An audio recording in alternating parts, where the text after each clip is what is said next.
my name's Jenny. I'm the lead pharmacist for surgery in the Trust, but my role here today to talk to you is as the VTE pharmacist lead. I sit on the VTE committee along with a number of representatives from each area of the Trust.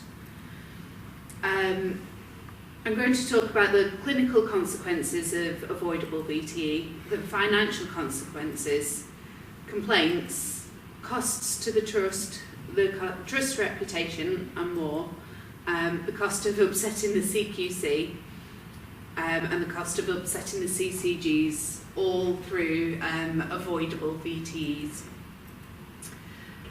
Well, the clinical consequence of avoidable VTE is that a failure to assess, reassess, prescribe and prevent a VTE episode is negligence.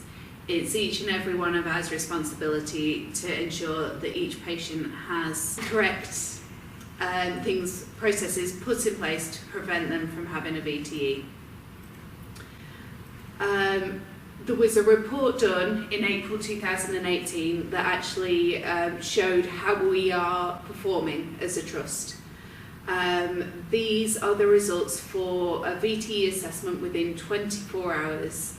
Now, as you can see, maternity had 100% of patients assessed within the time frame, whereas the rest of the Trust didn't perform so well.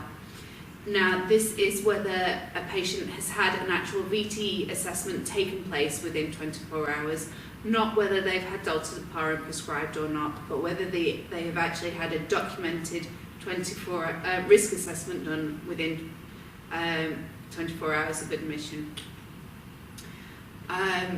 We then audited whether they'd had a second VTE assessment undertaken, the first one being done within 4 hours, the second one still within 24 hours. And we performed extremely poorly.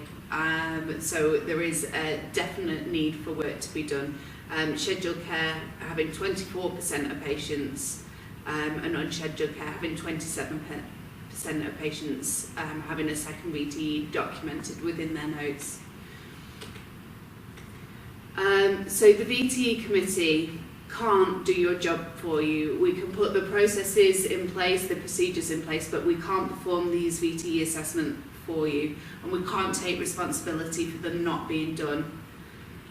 So we need everyone to take their part and ensure that they are being done. The responsibility for this needs to lie within each clinical team, from FY doctors to the consultants. It's everybody's responsibility to make sure this has taken place.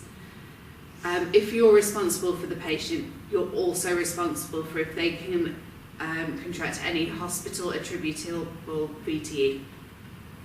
Now, this is the VTE assessment within the notes. It's taken, the risk factors are taken straight from the NICE guidance, so it's as simple as we can possibly make it. The primary assessment is the middle column. We need to tick any risk factors, and then whether the patient has any contraindications to dalteparin. There is the weight-based dosing underneath, and then it needs to be signed and dated by the doctor doing that.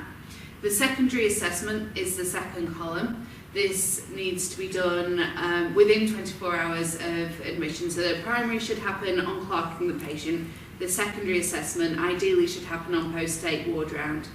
Any grade of doctor can sign the secondary assessment, but the idea is that a senior doctor actually is looking at the assessment and make sure that it has taken place and that they agree with it. So we need engagement from everybody if we're going to recover and improve our results.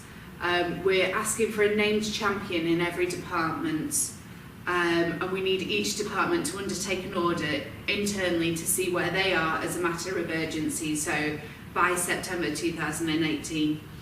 And we need feedback from these audits to come to the VTE committee to see which department and division can set an example on where the work needs to be done. And then we need to do a formal audit as a matter of urgency by October 2018. So we're asking for people to be champions, so yourselves. These are our current VTE champions. They're all FY2s, so it'd be great to get people from a different cohort of doctors. It's being billed as the easiest quality improvement project that you can ever get involved in, because the results can only get better. We will show an improvement, we have to show an improvement, so it would look very good to be involved in this. These are our contact details, myself at the top. Mr. Shah is the second email address there. He is the lead consultant for VTE. He's actually an orthopaedic consultant, but the lead for VTE. And Marina is an FY2 who's also a champion and happy to take any queries about it. So feel free, if you want to be involved, please do contact us, because we need to do better. Okay, thank you.